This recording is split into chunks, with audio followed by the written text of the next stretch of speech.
Welcome to my class, Mota Gyan Classes.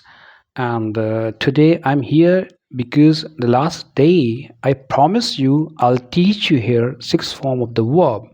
तो दोस्तों सबका मेरी क्लास में स्वागत है और आज की क्लास में हम पढ़ने वाले हैं कि वर्ब कितने तरह की होती हैं और क्यों है हमें उन्हें पढ़ने की ज़रूरत और उन्हें कहाँ कहाँ हम यूज़ कर सकते हैं। इन सब चीज़ों का आपको मैं बताऊंगा और डिस्क्राइब कराऊंगा कि आप उन्हें कैसे सीख सकते हैं, राइट? ठीक है, उन सब चीज़ों को।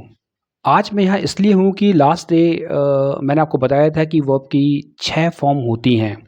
आज हम वर्ब के बारे में पढ़ेंगे, राइट? ठीक है, जो बहुत इम्पोर्टेंट है। अगर कोई मुझसे पूछे कि क्या इंग्लिश बोलने में वर्ब की 6 फॉर्म का कोई इम्पोर्टेंस है, तो मैं उसे 101% कहने वाला हूँ उससे, बिल्कुल है।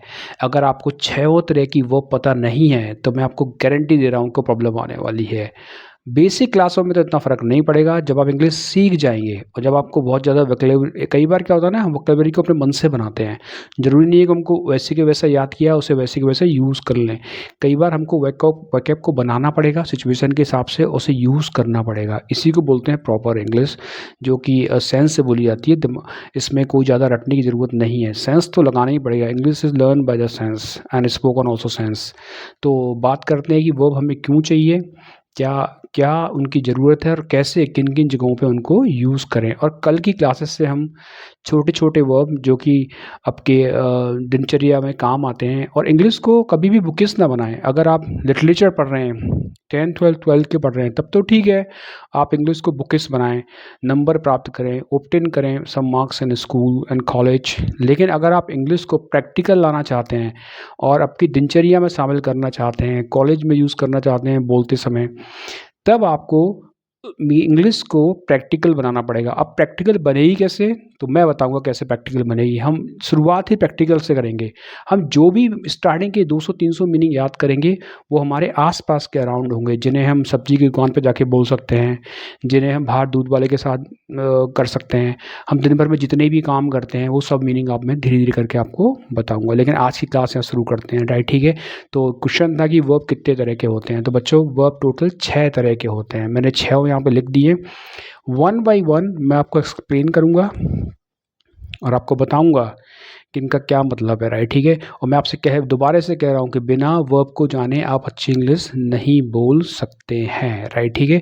ये है वर्ब की total 6 form: present, past, present perfect, V I N G, V means verb, और वी में जब वन का साइन लगाए तो वर्ब की फर्स्ट फॉर्म। उसके बाद होता है जेरेंट और फिर होता है पार्टिसिपल, राइट? ठीक है? ये सब टोटल इनकी 6 फॉर्म है। थोड़ा-थोड़ा मैं इनको बता देता हूँ इनके बारे में। ये पहली, दूसरी और तीसरी आपने स्कूल में पढ़ी है और चौथी भी पढ़ी है, लेकिन किसी और रूप में पढ़ी है, राइट? ठीक है? 5वीं और 6वीं को आपने इतना ज़्यादा स्कूल में नहीं पढ़ाया जाता है, लेकिन स्पीकिंग में इसका बहुत बिगर रोल है। अगर आपको ये नहीं पता है तो दिक्कत होगी, आपको बोलने में प्रॉब्लम होगी और मैं इसका सॉल्यूशन चाहता हूँ। तो आते हैं सॉल्यूशन की ओर। तो स्टार्ट करते हैं प्रेजेंट से, राइट? ठीक है? प्रेजेंट में देखते हैं। देखिए कहाँ, अब आप बात करते हैं कि वर्ब की इतनी ज़रूरत क्या है, हमें क्यों इतनी ज़रूरत है। तो मैं 3 वर्ब से स्टार्ट करूँगा। पहले प्रेजेंट, पास्ट, पास्ट परफेक्ट, चारों ले लेते हैं कंटिन्यूअस। ये दोनों हम अलग चैप्टर में लेंगे, राइट? ठीक है? कि इनकी हमें क्यों ज़रूरत है। तो देखिए, अगर हमें प्रेजेंट में बात करनी है, किस में करनी है? प्रेजेंट में। तो हमें प्रेजेंट वाली वर्ब चाहिए होंगी। जैसे मैं सुबह उठता हूँ, मैं बाज़ार जा रहा हूँ, मैं आजकल इंग्लिश सीख रहा हूँ, मैं रोज़ नहा रहा हूँ या रोज़ नहाता हूँ। और फ्यूचर बोलने के लिए भी वर्ब का फर्स्ट फॉर्म का यूज़ किया जाता है। जैसे मैं बाज़ार जाऊँगा, खाऊँगा, मैं नेक्स्ट वीक देहरादून जाऊँगा। तो फ्यूचर बताने के लिए और प्रेजेंट बताने के लिए, इन दोनों के लिए वर्ब का फर्स्ट फॉर्म यूज़ किया जाता है, राइट? ठीक है? इनमें डिफाइन हो जाता है अलग-अलग, वो अलग चीज़ है, वो टेंसेस है। जब टेंस पढ़ाऊँगा मैं आपको समझा दूँगा, राइट? ठीक है? अब करते हैं वर्ब की सेकंड फॉर्म की बात, राइट? ठीक है? पहले मैं एक चाहता हूँ कि कॉमन सी वर्ब जो सबको पता हो, उसके तीनों फॉर्म लिख देते हैं, राइट? ठीक है? जैसे गो है, second form went and third form gone. एक आध और ले लेते हैं हम लोग, राइट? ठीक है? रीड, सेकंड फॉर्म को रेड बोलते हैं और थर्ड फॉर्म को भी स्पेलिंग एक होती है लेकिन बोला अलग लग जाता है, रीड, रेड, रीड। तो ये 3 फॉर्म मैं आपको बता रहा हूँ, बाद में समय आने पे आपको बहुत सारी फॉर्म याद कराई जाएंगी, राइट, ठीक है। तो देखिए, अगर मैं प्रेजेंट में बात कर रहा हूँ या फ्यूचर में, तो मैं गो का यूज़ करूँगा, ठीक है। किस में बात कर रहा हूँ प्रेजेंट में और फ्यूचर में, तो मैं वर्ब का फर्स्ट फॉर्म यूज़ करूँगा, ठीक है, हमेशा। जिससे लोग मुझे, मतलब अगर मैं फर्स्ट फॉर्म का यूज़ कर रहा हूँ तो 2 ही ऑप्शन है मेरे पास, राइट, ठीक है। तो प्रेजेंट में बात कर रहा हूँ या फिर मैं फ्यूचर में बात कर रहा हूँ, राइट, ठीक है। जब मैं वर्ब का सेकंड फॉर्म यूज़ करूँगा, वेंट, रोड, राइट का सेकंड फॉर्म रोड होता है, राइट, ठीक है। राइट का रोड होता है, राइट, ठीक है। अगर मैं सेकंड फॉर्म में बात कर रहा हूँ किसी भी व्यक्ति से, तो इसका मतलब मैं पास के बारे में बता रहा हूँ। अब पास क्या होता है? ऐसा कोई भी समय जो बीत गया है, चाहे वो 1 मिनट पुराना हो, 2 मिनट पुराना हो, चाहे 100 साल पुराना हो, तो वो पुरानी बातें हैं, कैसी है, ओल्ड थिंग्स हैं। उनके बारे में जब मैं कुछ डिस्क्राइब करूँगा तो उन्हें मैं हमेशा सेकंड फॉर्म से बोलूँगा, इसलिए वर्ब का बहुत इंपॉर्टेंस है। अगर वर्ब की अच्छी जानकारी नहीं है तो आप कैसे इंग्लिश बोलेंगे? कहाँ से प्रेजेंट डिफाइन करेंगे, कहाँ से फ्यूचर डिफाइन करेंगे, कहाँ से पास्ट डिफाइन करेंगे, राइट, ठीक है। फिर आता है वर्ब का थर्ड फॉर्म। क्या आता है? वर्ब का थर्ड फॉर्म आता है, राइट, ठीक है।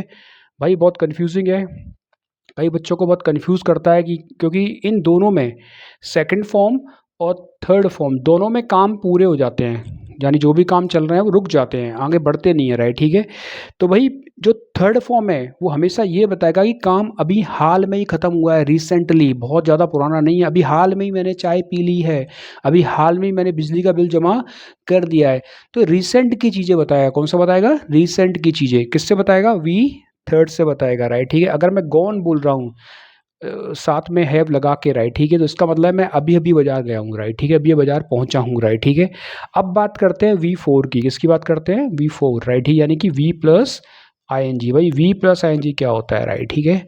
तो मैंने समझाने के लिए यहाँ पे लिखा है कंटिन्यूस टेंस होता है। क्या होता है? कंटिन्यूस टेंस, ठीक है। यानी कि मैं बता दूँ आपको, हल्का सा समझेंगे यहाँ से, रहा है, रही है और रहे हैं, ऐसे शब्द रहा है, रही है, रहे हैं जब आते हैं आपके हिंदी के अंदर, तो एक कंपल्सन है कि आपको वर्ब के साथ ING लगाना पड़ेगा। किस वर्ब के साथ? ये भी ध्यान रखिए, वर्ब की फर्स्ट फॉर्म के साथ। किसके साथ? फर्स्ट फॉर्म के। गो होगा तो गोइंग हो जाएगा, प्ले होगा तो प्लेइंग हो जाएगा, सिंग होगा तो सिंगिंग हो जाएगा।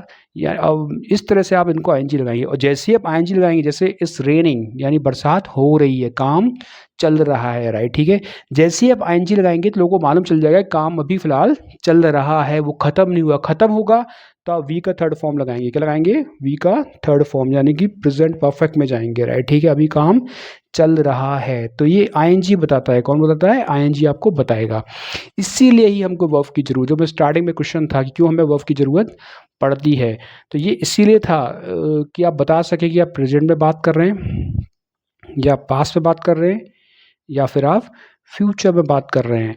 इन तीनों को बताने के लिए आपको इन चीज़ों की ज़रूरत पड़ती है, राइट, ठीक है। इसके बाद चलो बच्चों, अब एक बार इनका सबका रिकेप कर लेते हैं।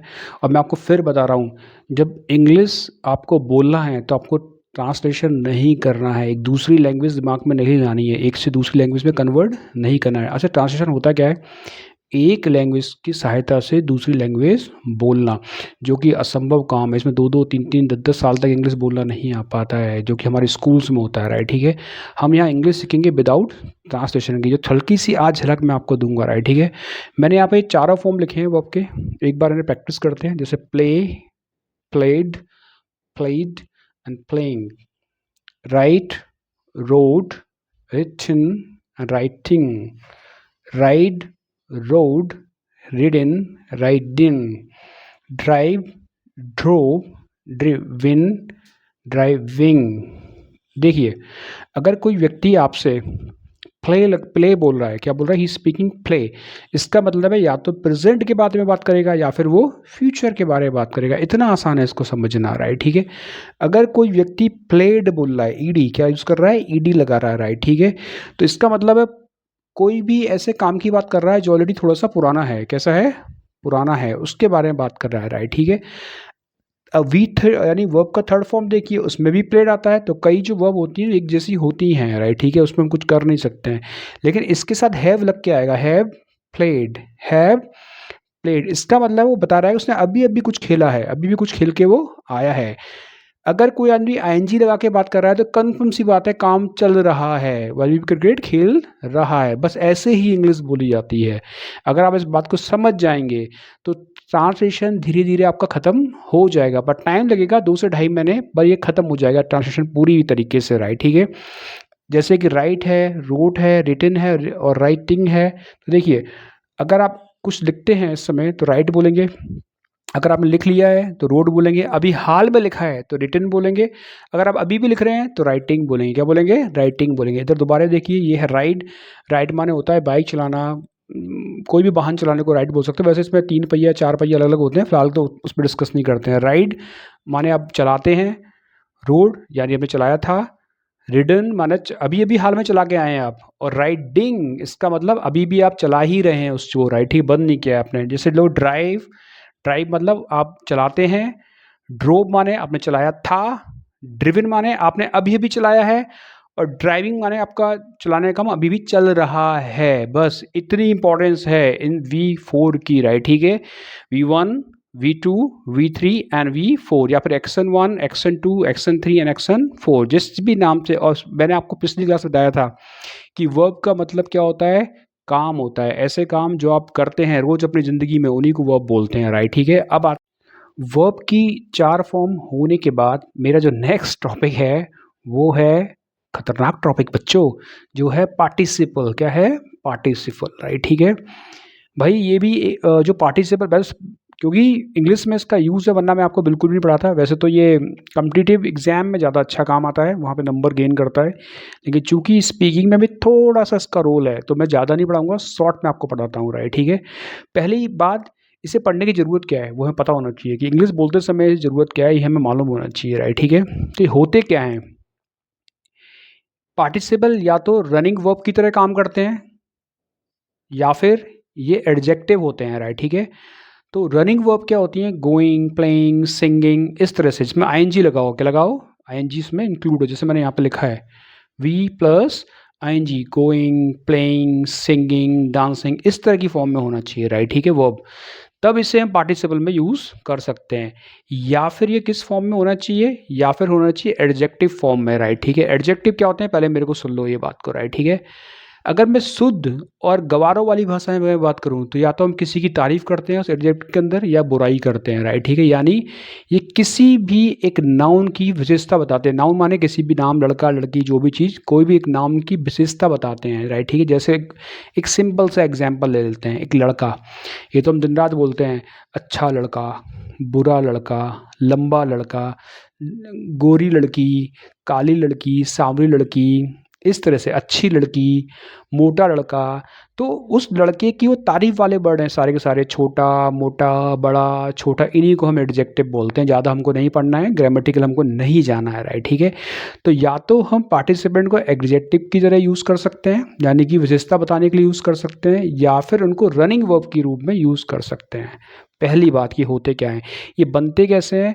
तो देखो यहाँ पे लिखा होगा, ये लिखा हुआ है, ठीक है। या तो आप आईएनजी लगा लो, या ईडी लगा लो, ईएन लगा लो, टी लगा लो। कहाँ पे? वर्ब के आखिरी में लगाने हैं आपको, राइट, ठीक है। तो ये तैयार हो जाते हैं, राइट, ठीक है। अब आते हैं कि इनको सीखने की ज़रूरत क्या है इंग्लिश स्पीकिंग के अंदर। जब मैं शुरू से कह रहा हूँ कि इनके बिना इंग्लिश नहीं बोली जा सकती है, तो इस पर थोड़ा सा ध्यान देते हैं, राइट, ठीक है, समझते हैं क्यों ज़रूरत है। देखिए, एक सिंपल सा एग्जांपल लेते हैं। सपोज मेरे सामने पेन है तो मैं बोलूँगा से दिस इज़ पेन। क्या बोलूँगा से? दिस इज़ पेन, राइट, ठीक है। मेरे पास टेबल है सामने ही, तो इसे बोलूँगा दिस इज़ टेबल। लेकिन आपने ये भी जरूर कभी बोला हो, ये तो टूटी हुई टेबल है। कैसी है? हम नहीं खरीदेंगे। कैसी टेबल है? टूटी हुई। तो ये देखिए ज़रा, एक एक मीनिंग से एक नाउन तैयार हो रहा है। ध्यान से देखिए, मैंने वो देखिए, एक तो टेबल है, फिर अगला अब सेंटेंस, अगला जो सेंटेंस बन रहा है, सेंटेंस यूज़ किया मैंने, क्या यूज़ किया? टूटी हुई टेबल। तो इसको बोलेंगे ब्रोकन टेबल। क्या बोलेंगे? देखो यार, टूटी हुई टेबल है, this is broken table, this is broken table. ये बिल्कुल सड़ी हुई कार है, इट इज़ डैमेज्ड कार। क्या बोलेंगे? It is damaged car. तो ऐसे वर्ड्स आपने यूज़ किए हुए ना, ये तो सड़ा हुआ खाना है, ये तो बिल्कुल बासी खाना है, सड़ा हुआ, बासी, टूटी हुई कार, इस तरह के हम स्पीकिंग में क्यों यूज़ कर रहे हैं? हम नए तरह के नाउन उससे तैयार कर रहे हैं, वर्ब से। किससे तैयार कर रहे हैं? वर्ब से। जो वर्ब की थोड़ी सी विशेषता बताएंगे, एक नया वर्ड्स तैयार हो जाएगा, इसलिए इसको यूज़ किया जाता है, राइट? ठीक है। फिर मैंने बोर्ड पे से लिख दिया है ताकि आसानी समझ पाएँ, ठीक है। पार्टिसिपल वैसे होते तो बहुत प्रकार के हैं, क्योंकि हमको नहीं पढ़ना है उतना ज़्यादा, हमको बेसिक पढ़ना है इंग्लिश स्पीकिंग के लिए, तो हम उतनी ही बात करेंगे, राइट? ठीक है। तो देखो, मैंने दूसरे दो ही भाग में बांट दिया। वैसे तो प्रेजेंट होते हैं, पास्ट होते हैं, राइट? ठीक है। परफेक्ट पार्टिसिपल होते हैं, बहुत तरीके के होते हैं, राइट? ठीक है। 6 तरीके समथिंग होते हैं, उतने में हम नहीं जाएंगे, राइट? ठीक है। तो इधर देखिए, जो प्रेजेंट पार्टिसिपल है ना, उसमें वर्ब में आपको आईएनजी लगाना पड़ेगा। क्या लगाना पड़ेगा? वर्ब में आईएनजी लगाना। और जो पास्ट पार्टिसिपल होंगे उसमें या तो वर्ब में ईडी लगा दो, ये लगा दो, या टी लगा दो। आपको अभी कुछ ज़्यादा सीखना नहीं है बच्चों, ना इसको रटना है ज़्यादा, रहा है ये समझने के लिए, बोलने के लिए भी बहुत लेटर काम आएगा जब इंग्लिश आप सीख जाएंगे, राइट? ठीक है। अभी खाली समझिए कि इसका रोल है भाई। तो देखिए, राइट? ठीक है। मैंने यहाँ पे कुछ एग्जाम्पल लिखे हैं, उन पे फोकस करते हैं। ये थोड़े से एग्जाम्पल तो आपको बात समझ में आ जाएगी, राइट? ठीक है। ये थोड़े से एग्जाम्पल हैं तो आपको बात समझ में आ जाएगी, राइट? ठीक है। एक कैंडल है, कैसी है? Burning candle. पहले तो इतना पढ़ो, कैंडल, कैंडल माने मोमबत्ती। अब जब मैं इसमें आईएनजी लगाऊंगा, ये मैंने आपको समझाया था, वर्ब की थर्ड फॉर्म जो होती है इसमें आईएनजी लगा, उसमें काम चल रहे होते हैं, राइट? ठीक है। तो बर्निंग कैंडल, इसका मतलब होगा जलती हुई मोमबत्ती। मतलब क्या होगा? जलती हुई मोमबत्ती। मोमबत्ती कैसी है? जल रही है आपकी आंखों के सामने। क्या हो रही है? जल रही है, राइट? ठीक है। तो उसकी विशेषता बता रहा है, ठीक है। विशेषण के रूप में यूज हो रहा है, राइट? ठीक है। एडजेक्टिव के रूप में यूज हो रहा है, ठीक है। जैसे एग्जाम्पल ले लें, कल मैंने एक जलती हुई मोमबत्ती देखी। तो I saw the last day burning candle. बन गया सेंटेंस इजीली। अगर आपको ये नहीं पता है तो आप इसे नहीं बना पाएंगे, फंस जाएंगे, राइट? ठीक है। कल मैंने एक हंसता हुआ लड़का देखा। Yesterday I so a laughing boy. कल मुझे एक डांस करता हुआ लड़का मिला। Yesterday I found a dancing boy. ध्यान दो, करता हुआ लड़का, जलती हुई कैंडल, तो इनमें क्या होगा ना, देखो, एक हुई शब्द आएगा बाद में। क्या आएगा? हुई। और इसी के लिए आपको आईएनजी लगाना पड़ रहा है। क्या लगाना पड़ रहा है? जलती हुई कैंडल, दौड़ता हुआ लड़का, हुई या हुआ एक ही बात है। दौड़ता हुआ लड़का, राइट? ठीक है। खेलता हुआ लड़का, प्लेइंग बॉय। इसकी इंग्लिश क्या होगी? Playing boy. दौड़ता हुआ लड़के की इंग्लिश क्या होगी? Running boy. दोबारा समझो, जलती हुई कैंडल, बर्निंग कैंडल। कल मेरे को एक जलती हुई कैंडल मिली, तो I found a burning candle yesterday. कैसे बोलेंगे? I found a burning candle yesterday, right? ठीक है। मुझे एक हंसता हुआ लड़का दिखा, तो I so a laughing boy yesterday, right? ठीक है। मुझे एक नाचता हुआ लड़का देखा था। आई सो डांसिंग बॉय यस्टरडे, आई सो प्लेइंग बॉय यस्टरडे, आई सो रनिंग बॉय यस्टरडे। अब समझ में आया कि इसका कितना ज़रूरत है? हंसता हुआ लड़का, जलती हुई कैंडल, और रोता हुआ लड़का। मैंने एक छोटा सा रोता हुआ बच्चा देखा। आई सो अ क्राइंग बेबी यस्टरडे। तो रोता हुआ लड़का का मतलब, रोने को क्राई बोलते हैं, तो क्राई लगाओ, उसमें एनजी चिपकाओ। Crying boy, crying boy. जलती हुई कैंडल, बर्निंग कैंडल। हंसता हुआ लड़का, लाफिंग बॉय। नाचता हुआ लड़का, डांसिंग बॉय। खेलता हुआ लड़का, प्लेइंग बॉय या प्लेइंग गर्ल। Running snake. और रोता हुआ बच्चा, चिल्लाता हुआ छोटा सा बच्चा, तो क्राइंग बेबी। क्या बोलेंगे? Crying baby. तो इसलिए इन सब चीज़ों की हमको ज़रूरत पड़ती है। अगर आपको ये नहीं पता है तो आप कंफ्यूज हो जाएंगे कि भाई ये ग्रामर चल रहा है, अभी अचानक से आईएनजी घुसेड़ दिया उसके अंदर, सर ने तो मना किया था ऐसे नहीं लगाना, रहा है? ठीक है। तो ये बेशक में ग्रामर नहीं है, ये खाली मीनिंग है। क्या है? आपको एक नाउन मिल जाएंगे और कुछ नहीं है इसके अलावा। हाँ, आपको यहाँ लग रहा है वर्ब है, पर वर्ब नहीं है। जब दोनों मिलेंगे तो नाउन बनेगा। क्या बनेगा? नाउन माने नाम बनेगा किसी का, राइट? हंसता हुआ लड़का, गाती हुई लड़की, राइट? ठीक है। नाम, वो बॉय है, कोई ना कोई काम कर रहा है, हंस रहा है, इसलिए हमको वर्ब यहाँ पे लगानी पड़ रही है, राइट? ठीक है। इसको बोलते हैं पार्टिसिपल। क्या बोलते हैं? पार्टिसिपल बोलते हैं, राइट? ठीक है। अब इसका दूसरा एक और चीज़ है, उसको भी समझते हैं और आसानी से आपको समझ में आ जाएगा, राइट? ठीक है।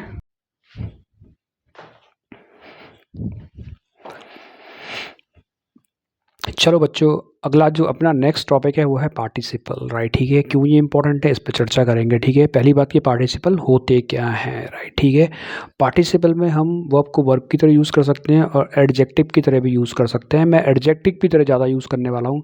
तो पहली बात कि एडजेक्टिव होते क्या हैं, तो मैं आपको बताता हूँ कि एडजेक्टिव का मतलब होता है विशेषण, यानी किसी की विशेषता बताना, राइट। ठीक है, जैसे कि अगर मान लो कि लड़का है, राइट। ठीक है, अच्छा लड़का, बुरा लड़का, बर्बाद लड़का, मोटा लड़का, पतला लड़का, राइट। ठीक है, ये जो सारे शब्द हैं ना, मोटा, पतला, अच्छा, बुरा, इन्हीं को एडजेक्टिव बोलते हैं, राइट। ठीक है, अब क्वेश्चन ये, वर्ब तो काम होते हैं, क्या हम वर्ब से एडजेक्टिव बना सकते हैं, यानी किसी की विशेषता बता सकते हैं, बस उसी पे चर्चा हो रही है, राइट। ठीक है, रहेगा तो वो अभी भी नाउन ही, लेकिन जब इसके साथ हम कुछ वर्ब लगाएंगे तो वो उसकी विशेषता बता देंगे, राइट। ठीक है, तो स्टार्ट करते हैं। अगला अगला टॉपिक जो है पार्टिसिपल। क्या है पार्टिसिपल?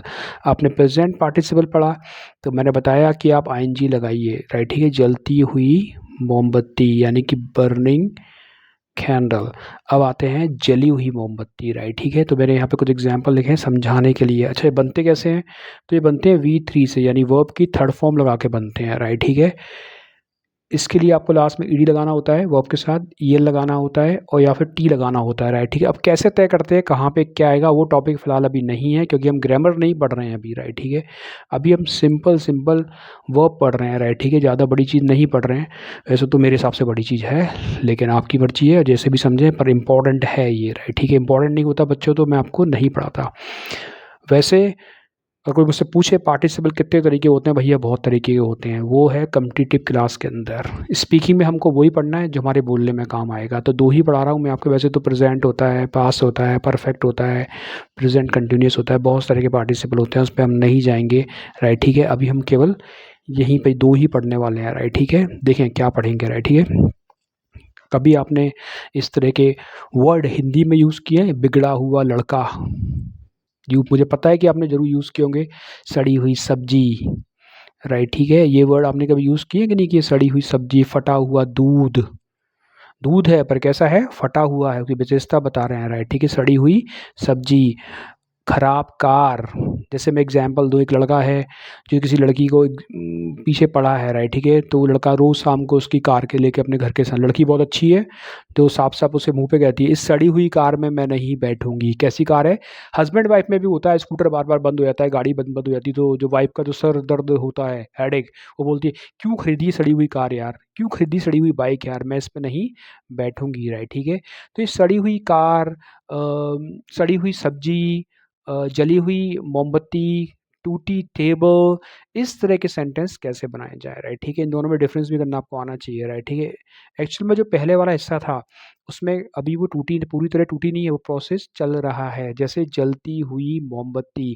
वैसे होना होनी दोनों में आएगा, वो टेंशन मत लो। इंग्लिश हमेशा कैसे बोली जाती है? सेंस से बोली जाती है, अपने दिमाग को यूज़ करके, राइट। ठीक है, मैं आपको समझाने की कोशिश करता हूँ यहाँ पे एक मैप के द्वारा, ताकि आपके दिमाग में मैं डाल दूँ, राइट। ठीक है, तो मैं यहाँ पे एक मोमबत्ती बना रहा हूँ, यानी कि कैंडल। क्या बना रहा हूँ? कैंडल है, राइट। ठीक है, मेरी ड्राइंग अच्छी नहीं है बच्चों, तो डोंट लाफ, बस कोशिश करो कि मोमबत्ती बना डालें आपको समझाने के लिए, राइट। ठीक है, ये मोमबत्ती है और उसके ऊपर का हिस्सा जल रहा है। क्या हो रहा है? अभी जल रहा है, राइट। ठीक है, जब ये काम चल रहा है, वो चल रहा है, तो हमको आईएनजी लगाना है। क्या लगाना है? आईएनजी लगाना है, तो ये क्या होगा? Burning candle. इसे क्या बोलेंगे? Burning candle. जैसी ये जल जाएगी, यहाँ से बुझना बंद, यानी ये खत्म हो गई, जल जाएगी। अब और जल गई, और जल गई, और गई, थोड़ी सी बची है, राइट। ठीक है, तो अब इसे क्या बोलेंगे? तो जब अब इसको बोलना है स्कैंडल को, तो आपको वर्ब का थर्ड फॉर्म लगाना पड़ेगा, ठीक है, नाउन के साथ, राइट। ठीक है, इसके साथ, नाउन के साथ। नाउन तो भाई मोमबत्ती है, अब ये जल चुकी है, तो बोलेंगे बर्न। क्या बोलेंगे? Burn candle. आया बच्चों समझ में? Burn candle. क्या बोलेंगे? Burn candle. तो अब इस दूसरे वाले हिस्से पे बात करते हैं, जिसे बोलते हैं पास पार्टिसिपल बोलते हैं, यानी कि काम अब हो गए हैं। तो देखो एक एग्जाम्पल और मैं समझाता हूँ, राइट। ठीक है, एग्जाम्पल से और समझाता हूँ। और ये मान लो कि ये टेबल है जिसकी 4 लेग्स होती हैं, पर मैं आपको दो ही समझा रहा हूँ, मैं इतना ड्रॉ नहीं करूँगा, राइट। ठीक है, देखो माना जाए ये आप आए, आपने घर पहुँचे और आप टेबल पे चढ़ गए, लेकिन टेबल शेक कर रही है। क्या हो रही है? थोड़ी थोड़ी हिल रही है, राइट। ठीक है, इस तरह से वाइब्रेट कर रही है, राइट। ठीक है, तो क्यों कर रही है? क्योंकि इसको जो लेग्स है ना, अब थोड़ी में जान नहीं है, और वो अब उतने मजबूत नहीं है, तो वो सेक कर रहा है, राइट, ठीक है। तो अब अभी ये टूटी नहीं है, क्या है, काम चल रहा है टूटने का, तो अब इसे बोलेंगे ब्रेकिंग टेबल। क्या बोलेंगे? Breaking table. लेकिन जैसे ही एक लेग्स टूट जाएगी, अब तो टेबल नहीं रही, टूट गई, तो उसे बोलेंगे ब्रोकन टेबल। क्या बोलेंगे?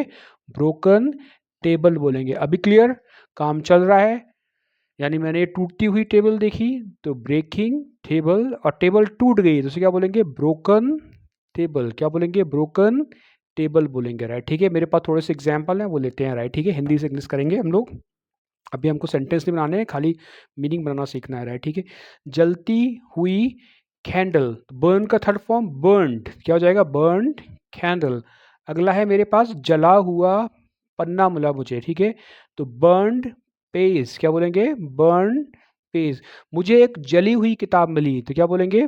Burn book. क्या बोलेंगे? Burn book. मुझे एक जला हुआ कपड़ा मिला, तो इसकी इंग्लिश क्या होगी? Burned dress. क्या बोलेंगे? Burn dress. अब थर्ड फॉर्म लगाएंगे, क्या लगाएंगे? थर्ड फॉर्म लगाएंगे, राइट, ठीक है। इधर देखिए, राइट, ठीक है। अगला मीनिंग है स्पॉइल्ड। क्या है?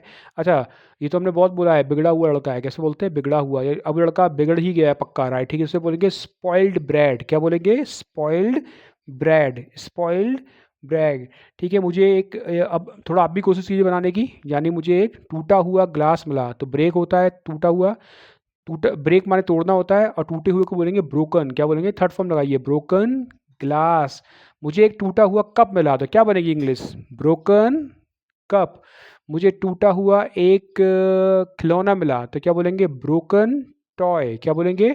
Broken toy. क्या बोलेंगे? Broken toy. अगला एग्जाम्पल लेते हैं, यहाँ पे रोटन कार।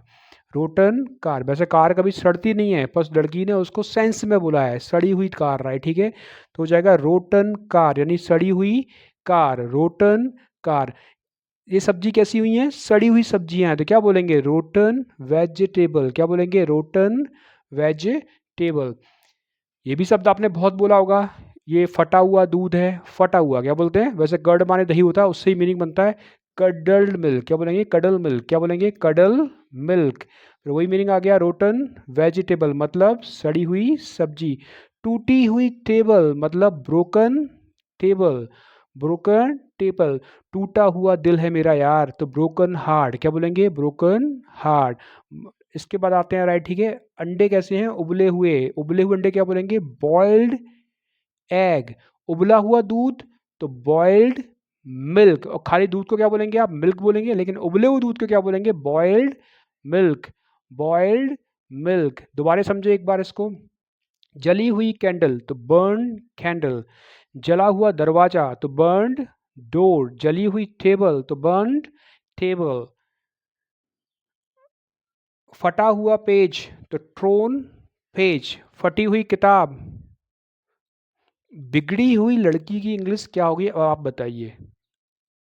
Spoiled girl. क्या होगी? स्पॉइल्ड गर्ल, राइट, ठीक है। टूटा हुआ ग्लास की इंग्लिश क्या होगी? Broken glass. क्या होगी? ब्रोकन ग्लास, राइट, ठीक है। सड़ी हुई कार की इंग्लिश क्या होगी? डैमेज्ड कार या फिर रोटन कार। फटा हुआ दूध कडल मिल्क। सड़ी हुई सब्जी रोटन वेजिटेबल। टूटी हुई टेबल ब्रोकन टेबल। उबले हुए अंडे बॉइल्ड एग। उबली हुई सब्जी बॉइल्ड वेजी। जैसे भी चाहें अब अब ये सब क्या है? वर्ब का ही हिस्सा है, इससे हम मीनिंग बना रहे हैं, इससे ज़्यादा कुछ नहीं कर रहे हैं, राइट, ठीक है। इसी तरह से आप भी घर में मीनिंग लीजिए, ऐसे शब्द आएँ तो उनको बनाइए। हमारा अगला टॉपिक है जेरेंट। तो बच्चों, ये वैसे तो कम्पिटिटिव ग्रामर का ये भी तो उसका हिस्सा है, तो यहाँ पे हम उसको ज़्यादा नहीं छेड़ेंगे, और थोड़ा टिपिकल है ग्रामेटिक स्पीकिंग में, इसका यूज़ ना के बराबर है, चूँकि मैंने आपको बताया था 6 फॉर्म या 6 यूजेस बताऊँगा मैं वो आपके, तो इसलिए मैं इस टॉपिक को यहाँ पर ले रहा हूँ, राइट, ठीक है। ये है जेरेंट। क्या है? जेरेंट। अच्छा, जेरेंट का यूज़ ज़्यादा नहीं पढ़ेंगे, थोड़ा सा पढ़ेंगे, एक थोड़ा सा मैं आपको प्रैक्टिकल दे के बता रहा हूँ, राइट, ठीक है। जेरेंट का यूज़ फॉर प्लस आईएनजी, यानी बिना फॉर के आप नहीं ले सकते। यहाँ पर जो पहला यूज़ है फॉर प्लस आईएनजी लगाएंगे। इसके अलावा बहुत जगह इनको यूज़ कर सकते हैं, पर मैं आपको एक दो यूज़ ही बताने वाला हूँ, राइट, ठीक है। जो फॉर प्लस आईएनजी का मतलब होगा रीज़न देने के लिए। रीज़न मतलब कारण।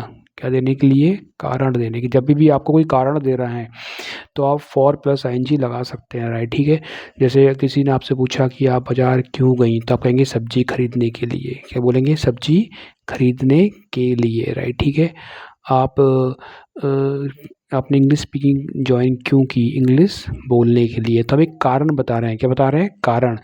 तो वहाँ पे आप इनको यूज़ कर सकते हैं, राइट। ठीक है, जैसे कि एग्जांपल लें, इंग्लिश क्यों सीखी? आप बाज़ार क्यों गए? सब्जी खरीदने के लिए, राइट। ठीक है, बाइंग वेजिटेबल। क्या बोलेंगे? Buying vegetable. क्या बोलेंगे? Buying vegetable. सब्जी खरीदने के लिए गई बाज़ार में, बाइंग वेजिटेबल।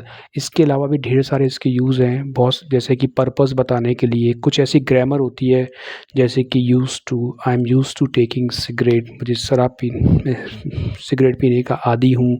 तो ये बहुत बड़ा टॉपिक है, इसमें बहुत सारी ग्रामर आएगी, तो मुझे इसको मैं समय आने पे आपको बताऊँगा। बस मैंने आपको समझाने के लिए बता दी कि 6 यूज़ वर्ब के होते हैं।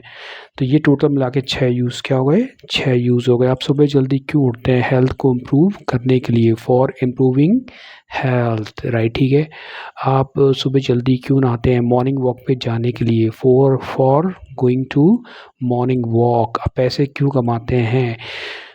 मैं कमाता हूँ पैसे गाड़ी खरीदने के लिए, for purchasing cars, for purchasing land. तो हम उन सब सेंटेंस के अंदर एक कारण दे रहे हैं, राइट। ठीक है, ऐसे ही बहुत से हैं, ऐसे करीबन 8-9 हैं, राइट। ठीक है, तो अभी चूँकि इंग्लिश की क्लासेस को यहीं ख़त्म करते हैं, राइट। ठीक है, और आखिरी में आपसे मैं ये कहना चाहूँगा कि बहुत से लोग हमारे वीडियो देख रहे हैं लेकिन वो चैनल को सब्सक्राइब नहीं कर रहे हैं।